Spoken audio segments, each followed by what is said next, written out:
Hi friends, అందరూ ఎట్లున్నారు? మంచిగా ఉన్నారు కదా? నేను కూడా మంచిగా ఉన్నా. మీ సపోర్ట్ ఉంటే ఇంకా మంచిగా ఉంటా. సపోర్ట్ ఇచ్చే వాళ్ళందరికీ కూడా పేరు పేరున ధన్యవాదాలు అయితే చెప్తాను. ఇది పొద్దున నిన్నటి వీడియో అన్నట్టు పొద్దున 8 గంటలకైతే పిల్లలు ఇంకా లేవలేదు, స్కూల్కి అయితే ఇలా పోలేదు. ఎవరు వస్తలేరని చెప్పి ఇంకా నేను కూడా పిల్లల్ని అయితే పంపించలేదు. ఇంకా పొద్దున్న లేచుడితోనే బట్టలు అయితే వేసిన. ఈ ఎండలు అయితే బాగానే కొడతానే, కానీ నిన్నైతే మొన్న వర్షాలు పడ్డాయి, కొంచెం వాతావరణం చల్లగానే ఉండే. ఇవాళ కొంచెం ఎండ ఉన్నదని చెప్పి బట్టలు అయితే వాషింగ్ మిషన్ వేసిన. ఇంకా పొద్దున్న లేచుడితోనే ఏదో ఒక వంట చేయాలి కాబట్టి ఇక నేనైతే నైటు శనగలు అయితే నానబెట్టిన. ఆ శనగలతోనైతే ఈరోజు బ్రేక్ఫాస్ట్ అయితే చేస్తాను. అంతేకాకుండా ఇది పొద్దున్న నుంచి రాత్రి వరకు ఇంత ఎట్లుంటుంది అనేది వీడియోలో షేర్ చేసుకోవడమే కాకుండా, మీరు తమ్మునే చదివారు కదా, లవ్ చేసుకున్న వ్యక్తికి అంటే లవ్ చేసిన వ్యక్తికి లవ్ మాత్రమే దొరుకుతుంది, ఇంకేమీ దొరకదు. అంటే లవ్ చేసుకున్న వ్యక్తితో జీవితం ఉంటే చాలు అనుకుంటాం, కానీ ఏమేమి మిస్ అవుతాం, ఎంత మిస్ అవుతాం అనేది లవ్ చేసి పెళ్ళి చేసుకొని అన్నీ అయిపోయిన తర్వాత, అంటే పిల్లలు పెద్ద పెరిగిన తర్వాత పిల్లలు, అప్పుడు మనం ఏది మిస్ అయినాము, ఏది ఇంపార్టెంట్ ఏది అన్ఇంపార్టెంట్ అనేది అప్పుడు తెలుస్తుంది అన్నట్టు. ఇక్కడైతే నేను మార్నింగ్ లేవగానే ఫస్ట్ అయితే ఒక డ్రింక్ అయితే తాగుతా, మీకు తెలిసిందే. ఫస్ట్ అయితే ఇలా నేను క్యారెటు, బీట్రూటు, కీర దోసకాయ, అల్లం వేసుకున్న. పుదీనా ఇష్టం ఉంటే పుదీనా కూడా వేసుకోవచ్చు. వేసుకొని ఒక రోజంతా అంటే పొద్దున్న నుంచి రాత్రి వరకు ఉంచేస్తే మనకు ఈ లిక్విడ్ అనేది పుల్లగా అయిపోతుంది. పొద్దున్న లేవగానే మనం ఇది బ్రష్ చేసిన తర్వాత ఈ రోజు ఒక గ్లాస్ తాగితే స్కిన్ మాత్రం మస్తు బ్రైట్ అయిపోతుంది, మెటబాలిజం పెరుగుతుంది, రింకిల్స్ తగ్గుతాయి, కాన్స్టిపేషన్ లేకుండా ఉంటుంది మస్ట్ అయితే. దీనివల్ల మనకైతే బెనిఫిట్లు బాగుంటాయి. ఖచ్చితంగా మీరు ట్రై చేయండి. రోజు పొద్దున ఇది లేవగానే తాగండి, మీలో మీరే మార్పు చూస్తారు. ఇక్కడైతే నేను కుక్కర్లో పెట్టిన, మంచిగా 3-4 విజిల్స్ వచ్చే వరకు ఉడకబెట్టుకున్నా. మంచిగా అయితే ఉడికిపోయినాయి. ఇప్పుడైతే పోపు వేసుకుంటానా, సింపుల్గానే వేస్తానా. కొద్దిగా ఆయిల్ వేసిన, జీలకర్ర, ఆవాలు, పచ్చిమిర్చి, కరివేపాకు, తర్వాత ముందుగానే నానబెట్టుకున్న శనగలు, గింతే. ఇక ఉప్పు కారాలు అయితే వేసుకుంటాను. అయితే ఈ విషయం ఎందుకు చెప్తాను, బాగా రోజులు అవుతుంది కదా మీతో ముచ్చట్లు పెట్టక. అంటే నార్మల్గా పొద్దున్న నుంచి రాత్రి వరకు ఏం జరుగుతుంది, మా పిల్లల వంటలు ఏం చేస్తారు, గవ్వే చెప్పేదాన్ని. కానీ ఈరోజు చెప్పాల్సిన అవసరం వచ్చింది. ఈ మధ్య నేను ఏం షేర్ చేసుకుంటలేను, మీకు తెలిసిందే. ముచ్చట్లే కానీ, నా బాధలే కానీ, నా హ్యాపీనెస్సే కానీ ఏమి కూడా షేర్ చేసుకుంటలేను. అంతేకాకుండా రంజాన్ పోయినప్పుడు నేను జరిగిన విషయాలే కానీ, అక్కడ అయిన ప్రాబ్లమ్సే కానీ, ఊరి పోయినవి కానీ, ఊరు నుంచి వచ్చినవి కానీ ఏ వీడియోలు పెట్టలేదు, ఏమీ చెప్పలేదు కదా. అయితే బాగుండే కష్టాలు, బాగా బాధలు ఉండే, బాగా ఇబ్బందులు ఉండే. ఇక దానివల్ల నేనేం చెప్పలేదు, ఎందుకంటే నా వీడియోస్ వేరే వాళ్ళు కూడా చూస్తారు కాబట్టి తెలిసిన వాళ్ళు అని చెప్పి ఇక నేనైతే వీడియోస్ అట్లయితే డీప్గా ఏం పెట్టలేదు.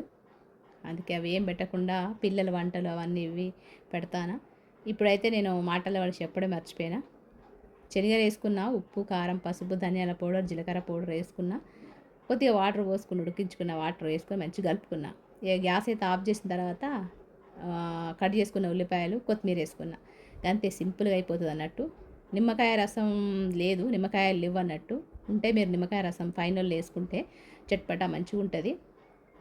మార్నింగ్ బ్రేక్ఫాస్ట్ హెల్దీ, ఇదైతే మస్తు హెల్దీ బ్రేక్ఫాస్ట్ రెసిపీ అన్నట్టు. సింపుల్గా అయిపోతుంది, హెల్దీ కూడా. అయితే ఈ విషయం ఎందుకు చెప్తానంటే, నిజంగా నేను పెళ్లి చేసుకొని ఇప్పటికి 14 సంవత్సరాలు అవుతుంది. 14 సంవత్సరాలల్లో మా అమ్మ నాన్నైతే ఇంతవరకు పోయింది లేదు, చూసింది లేదు, కలిసింది లేదు. మీకు తెలిసిందే, లవ్ మ్యారేజ్ కాబట్టి యాక్సెప్ట్ చేసింది ఒక 6 నెలల కిందట. అంటే మాట్లాడతారంటే ఫోన్లోనే, అంతే. అంతకు మించి వాళ్ళతో నాకైతే ఏం కనెక్షన్ లేదు. ఇక్కడైతే మా చిన్నోడు ఒక చిన్న ఒక చిన్న ఏమంటారు, వీళ్ళకు ఒక చిన్న గేమ్ ఇచ్చిన అన్నట్టు. చేతులు పట్టుకోకుండా కింద కూర్చొని లేవాలని చెప్పి చిన్నగా వాళ్ళకైతే ఇచ్చిన. ఇంకా మా పెద్దోనికి కూసో వస్తలేదు, మా చిన్నోనికి కూసో వస్తలేదు. అంటే ఆ హ్యాండ్స్తో అసలు టచ్ చేయకుండా మనం కూర్చొని లేవాలని చెప్పిన మా ఇద్దరు పిల్లలు చేయలేకపోయారు, నేను మాత్రం చేయగలిగిన. ఆ వీడియో అయితే తీయలేదు మా పిల్లలు, నేను చేసిన నాకు వాళ్ళకు ఈర్షతోనే నా వీడియో కూడా తీయలేదు అన్నట్టు. మా చిన్నోడు మా పెద్దోడు అయితే అది చేయలేకపోయాడు, పాసిబుల్ కాలేదు వాళ్ళకు. ఒకవేళ మీ ఇంట్లో మీ పిల్లలు ఉంటే ఖచ్చితంగా అసలు హ్యాండ్స్తోని హెల్ప్ చేయకుండా కూర్చోవాలి, లేవాలన్నట్టు. నేనైతే చేసిన అదైతే అది తీయలేదన్నట్టు. మీరు కూడా మీ పిల్లల్ని చేయించండి, ఎంతవరకు వాళ్ళు వాళ్ళ బాడీని హోల్డ్ చేయగలుగుతారు అన్నది. ఇక్కడైతే మధ్యాహ్నం అంటే నిన్ననే మేము బుక్స్ తీసుకున్నాం. మా పెద్దోడు ఇప్పుడు 10th క్లాస్ కదా, బుక్స్ అయితే తీసుకున్నాం. ఎగ్జామ్స్ కూడా 10th క్లాస్కి ఎగ్జామ్స్ కూడా వీళ్ళకు చిన్నగా పెట్టారన్నాడు స్కూల్లో వాళ్ళ మేడమ్స్ కండక్ట్ చేశారు. అవైతే అయిపోయినాయి. బుక్స్ తీసుకున్నాం. బుక్స్కి అయితే 14,000 వరకు పడ్డాయి. ఇక చదువులేమో కానీ బుక్స్కి అయితే మస్తు అవుతా అని. ఇంకా మరి 10th క్లాస్కి వచ్చిండు, మరి ఎట్లా చదువుతాడో ఏమో అని ఒక భయం. మన పిల్లల మీద భయం కన్నా మన ఇంట్లోళ్ళు, మన చుట్టుపక్కలోళ్ళు, మన చుట్టాలు ఏమంటారో అన్న భయం. ఏమన్నా అంటే చదవకపోయినా, మార్క్స్ రాకపోయినా, తక్కువ మార్క్స్ వచ్చినా కూడా ఏమంటారో ఏమో. మనం నిజంగా మన గురించి మనం బతకడం కాదు, ఎదుటోళ్ళ గురించి బతుకుడైతుంది ఇప్పుడున్న జనరేషన్లో. మనం బతుకుదామన్నా కూడా కాకులు లెక్క, గద్దె లెక్క పొడుచుకుంటా అయ్యో ఇంతగానో చదివిపించినావు, రుబాబుగా పెద్ద స్కూలే చదివిపించినావు, ఏం చేసిండు లాస్ట్కు మీ కొడుకు, మీ బిడ్డ ఏం చేసింది అని చెప్పి 10 మంది 10 రకాలుగా బయట వాళ్ళకన్నా ఎక్కువ మన ఇంట్లోనే అంటారు. ఆ సిచ్యువేషన్ రావద్దు అని చెప్పి మా పెద్దోనికి అయితే చెప్తానా. ఇక 14,000 పెట్టి బుక్స్ తీసుకున్న బిడ్డ అని చెప్పి చెప్పిన. మనం ఎంత చెప్పినా కూడా మన పిల్లలు చేయాలి కదా. కానీ మన చిన్నప్పుడు మన అమ్మ నాన్నలు ఏం చెప్పకపోయినా మనం తల్లిదండ్రుల కష్టాలు చూసి మనం పెరిగినాం. మనకంతా ఏం చెప్పేటోళ్ళు కాదు, అర్థం చేసుకునేటోళ్ళు. దాన్ని బట్టి మనం ముందుకు పోయేటోళ్ళం. ఇప్పటి పిల్లలకు ఎంత వివరించినా కూడా వాళ్ళకి అర్థమైతే లేదు. వాళ్ళు చేసే పని వాళ్ళు చేస్తారన్నట్టు. అట్లయితే చెప్పినా, నువ్వు పాస్ అయితేనే తలెత్తుకోగలుగుతాం బిడ్డ, ఫెయిల్ అయితే మాత్రం మీ నానమ్మ, మీ తాతలు, మీ మీ పెద్దనాన్నలు అందరూ కూడా ముందు పరువు పోతుంది అని చెప్పి 4 మాటలు అయితే అన్న. వాడు విన్నట్టే విన్నాడు. ఇక తర్వాత వాని పని వాడు చేసుకున్నాడు. ఇక బాగా రోజులైంది స్వీట్ చేయక అని చెప్పి ఈరోజైతే డ్రై ఫ్రూట్స్తోని స్వీట్ అయితే చేస్తాను. అయితే మీరైతే తమ్నేల్ చదివారు కదా. నిజంగా నాకైతే ఒక నెల రోజుల నుంచి మనసైతే మనసులో లేదు. ఎక్కడో గాలిలో తిరిగినట్టే ఉండే. అసలు యాక్టివ్ లేకుండే, మనసంతా ఏదో కోల్పోయిన ఫీలింగ్లు ఉండే. అసలు ఎందుకు అట్లా అయిందన్నది అనుకుంటే తర్వాత తెలిసింది ఏందన్నది. అయితే ఇక్కడ నేను స్వీట్ అయితే చేస్తానని చెప్పినా కదా. మొత్తం డ్రై ఫ్రూట్స్ అయితే తీసుకున్నా. డ్రై ఫ్రూట్స్లో అయితే మనకి ఏమేమి డ్రై ఫ్రూట్స్ ఉంటే ఆ డ్రై ఫ్రూట్స్ అయితే తీసుకోండి. దాంతోపాటు నేను పల్లీలు, నువ్వులు కూడా తీసుకున్నా. బాదం, పిస్తా, అంజీర్, కొబ్బరి పౌడరు అన్ని డ్రై ఫ్రూట్స్ తీసుకున్నా. వీటితోనే ఈరోజైతే నేను చిక్కీలు చేస్తాను అన్నట్టు. డ్రై ఫ్రూట్స్ బెల్లం వేసి. మీరైతే రెసిపీ చూసుకుంటా నా మాటలు అయితే తినండి. ఫస్ట్ అయితే నేను ఒక ప్యాన్ పెట్టుకున్నా. ప్యాన్ పెట్టేసి అందులో నెయ్యి వేసుకుంటాను. ఒక 2 టేబుల్ స్పూన్ల నెయ్యి వేసుకొని ఈ పల్లీలు అయితే ఫస్ట్ ఫ్రై చేసుకుందాం. పల్లీలు ఫ్రై అయిన తర్వాత మనం రెసిపీలకు అయితే పోదాం. అయితే నిజంగా మనకు దగ్గరున్న వాళ్ళకు అంటే నేను ఇప్పుడు పెళ్లి చేసుకొని 14 సంవత్సరాలల్లా నేను మా అమ్మ నాన్నలు, మా చిన్నమ్మలు, మా పెద్దమ్మలు ఎవ్వరింటికి పోయింది లేదు. అసలు మా అమ్మ వాళ్ళకి కలిసిందే లేదు కదా. అయితే నాకు నెల రోజుల నుంచి ఏదో మనసంతా దిగాలుగా, అసలు ఏదో కోల్పోయిన, ఏదో వీక్గా అనిపించింది అన్నట్టు. నాకే అసలు యాక్టివ్ లేకుండే. ఎందుకు అట్లున్నానా అనుకునేదాన్ని. సడన్గా నాకు నిన్నగాక మొన్న మా అమ్మ వాళ్ళకైతే ఫోన్ చేసిన. మా అమ్మ వాళ్ళు మాట్లాడతారంటే మాట్లాడతారు అంతే. అంతే, ఇంకా వాళ్ళు ఏం మాట్లాడతలేరు. ఇక్కడైతే పల్లీలు అయితే మంచిగా బ్రౌన్ కలర్ వచ్చే వరకు ఫ్రై చేసుకున్నా. ఇక మళ్ళీ అందులోనే ఈ మిగతా బాదం, కాజు, పిస్తా అన్నీ కూడా వేసుకొని ఒకదాని వెనక ఒకటి మంచిగా లో ఫ్లేమ్ మీద బ్రౌన్ కలర్ వచ్చే వరకు ఫ్రై చేసుకుందాం. అయితే ఫోన్ చేసిన తర్వాత నాకైతే మా అమ్మ ఒక విషయం చెప్పింది. మా అమ్మకు 2 అక్కచెల్లెలు కదా. మా అమ్మ పెద్దది, మా రెండవ చిన్నమ్మ, మూడో చిన్నమ్మ. మా మూడో చిన్నమ్మ సడన్గా హెల్త్ బాగాలేకపోయేసరికి చనిపోయిందని చెప్పింది. నాకైతే ఇక అది విన్న తర్వాత మస్తు బాధేసింది. నిజంగా మనము మన అమ్మ నాన్నల కోసం అంటే లవ్ చేసిన వాళ్ళ కోసం ఇంట్లోంచి వచ్చిన తర్వాత, నేను ఇంట్లోంచి వచ్చిన తర్వాత మా నానమ్మ చనిపోయింది, మా అమ్మమ్మ చనిపోయింది, ఇప్పుడు మా చిన్నమ్మ చనిపోయింది.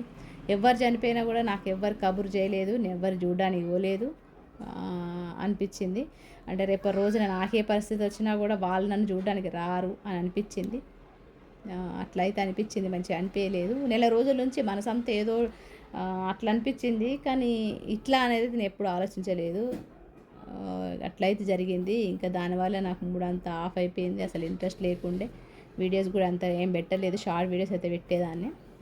ఇప్పుడైతే అన్ని డ్రై ఫ్రూట్స్ అయితే మంచిగా ఫ్రై చేసుకున్నా. వాటిని తీసి పక్కన పెట్టుకున్నా. 1 కప్పు డ్రై ఫ్రూట్స్ అయితే అయినాయి. అదే కప్పుతోని నేను బెల్లం కూడా తీసుకున్నా. 1 కప్పు డ్రై ఫ్రూట్స్ అయితే 1 కప్పు బెల్లం తీసుకొని మంచిగా అయితే కరిగించుకున్నా. ఇది కరిగిన తర్వాత అంటే ఈ పానకం వచ్చేసి మనకైతే ఇది గట్టి పాకం రావాలి. అంటే నీళ్ళ లేసుడుతోనే మనకు విరగ్గొడితే విరిగిపోవాలి, ముదురు పాకం అన్నట్టు రావాలి. మనం చిక్కీలు చేస్తాం కదా, పల్లి చిక్కీలు, దాని లెక్కనే రావాలన్నట్టు. ఇప్పుడైతే రాలేదు, మళ్ళీ ఒకసారి ట్రై చేద్దాం. ఈ విధంగా గట్టి పాకం వచ్చిన తర్వాత మనమైతే ఇలా కొద్దిగా నెయ్యి 1 టేబుల్ స్పూన్, బేకింగ్ సోడా కొద్దిగా వేసుకొని మంచిగా కలుపుకుందాం.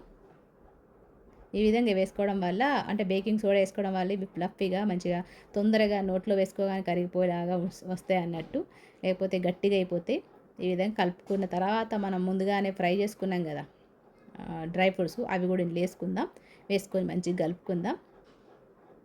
ఈ విధంగా ఒక ప్లేటుకి కానీ లేదా బటర్ పేపర్ కానీ ఆయిల్ రాసేసుకొని ఇవి మంచిగా పెట్టేసుకొని మనం కట్ చేసుకోవడమే, లేదా లడ్డులుగా చుట్టుకున్నా పర్వాలేదు.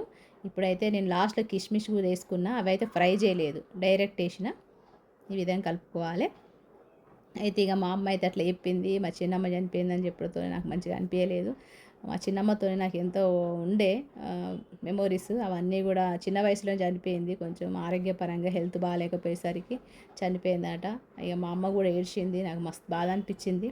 రేపు రోజున నాకేమైనా వాళ్ళు రారు, వాళ్ళకేమైనా నేను పోను, ఇదేం బ్రతుకురా బాబు అనిపించింది. కానీ నాకు నిజంగా లవ్ మ్యారేజ్ చేసుకుంటే లవ్ చేసిన వ్యక్తి ప్రేమ, లవ్ చేసిన పర్సన్ మనకు దొరుకుతాడే, కానీ మనకంటూ మన అమ్మ నాన్నలు కానీ మన ఫ్యామిలీ కానీ అన్నీ కూడా లైఫ్ లాంగ్ మిస్ అవుతామనే విషయం తర్వాత తెలుసుకునే లోపే అన్నీ అయిపోయినాయి. అట్లయితున్నది. మా అమ్మ నాన్న దగ్గర తీసుకున్నారు, కానీ ఇంకా వాళ్ళని కలిసేది లేదు, వాళ్ళు మా ఇంటికి వచ్చేది లేదు అన్నట్టుంది పరిస్థితి.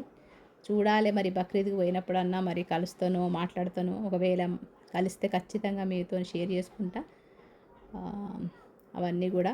ఇప్పుడైతే నేను బటర్ పేపర్ కొద్దిగా నెయ్యి రాసుకొని మంచిగా ఈ డ్రై ఫ్రూట్స్ని అయితే వేసుకొని మంచిగా ఫ్లాట్గా వేసుకున్నా. మనకు నచ్చిన షేపులో వేసేసుకొని కట్ చేసుకొని చల్లారిన తర్వాత కట్ చేసుకుంటే అయిపోతుంది. కొద్దిగా వేడిగున్నప్పుడే ఇట్లా షేప్లో కట్ చేసుకోండి. ఇక్కడైతే నేను స్క్వేర్ షేప్లో కట్ చేసుకుంటాను. చల్లారిన తర్వాత విరగొడితే ఈజీగా విరిగిపోతాయి. సింపుల్గా మనకు పొద్దున్న లేవగానే ఇది ఒక చిక్కీ తింటే సరిపోతుంది అన్నట్టు. అన్ని రకాల డ్రై ఫ్రూట్స్ వేసినాం కాబట్టి హెల్త్కి మంచిది. ఇట్లయితున్నది. ఇక నాకైతే అట్లా అనిపించింది, అందుకే మంచిగా అనిపించలే. అట్లయితుండే.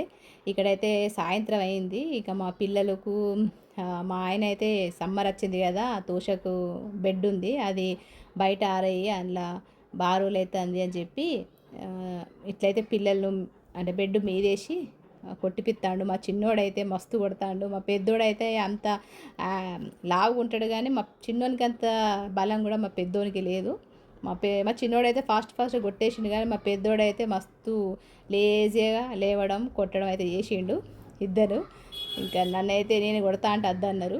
ఇంకా టెర్రస్ మీదకి వచ్చి మేమైతే ఇట్లా బెడ్ని అయితే కొట్టేసి ధూళి అవన్నీ కూడా క్లీన్ చేసేసి వేసినాం అన్నట్టు. ఎవ్రీ సమ్మర్ ఇట్లా వేయండి, మీకు ఇలా ఫంగస్ ఉన్నా కూడా పోతుంది. అంతేకాకుండా మళ్ళీ కొత్తగా రెడీ అయిపోతుంది అన్నట్టు మన బెడ్. ఈ విధంగా మా ఇద్దరు పిల్లలు అయితే సాయం చేసారు. ఇక తర్వాత రాత్రి అయితే అయ్యింది. ఇంకా మా పెద్దోడైతే ఐస్ క్రీమ్లకు పిచ్చోడు అయ్యిండు, బాగా ఐస్ క్రీమ్లు తింటాడు. జూపిటోలో బ్లింకెట్లో ఆర్డర్ చేస్తాడు. ఈరోజైతే మట్కా కుల్ఫీ అయితే ఆర్డర్ చేసిండు, బాగా తక్కువలో వచ్చిందని చెప్పి. ఒక్క బాక్స్ 60 రూపాయలు ఉంది, కానీ మనకు ఇది బ్లింకెట్లోనే అయితే 26 రూపాయలకు పడింది అన్నట్టు. ఒక్క బాక్స్ 60 అయితే 26 రూపాయలకు పడ్డది. టేస్ట్ వైజ్ మంచిగా ఉంది, తీసుకోవచ్చు. 100 ml మరి. మీకు నచ్చితే ఒకసారి ట్రై చేయండి. ఇప్పుడైతే ఆఫర్స్ ఉన్నాయి ఐస్ క్రీమ్స్కు. ఈ విధంగా అయితే ఉంది మరి ఈ వీడియో మీకు నచ్చింది అనుకుంటాను. నచ్చితే ఒక లైక్ చేయండి. కొత్త వాళ్ళైతే సబ్స్క్రైబ్ చేసుకోండి. రెసిపీ నచ్చితే ఒక లైక్ చేయండి. మరొక మంచి వీడియోతో కలుస్తాం మరి. అంతవరకు ఉంటాం మరి. నమస్తే, సెలవు.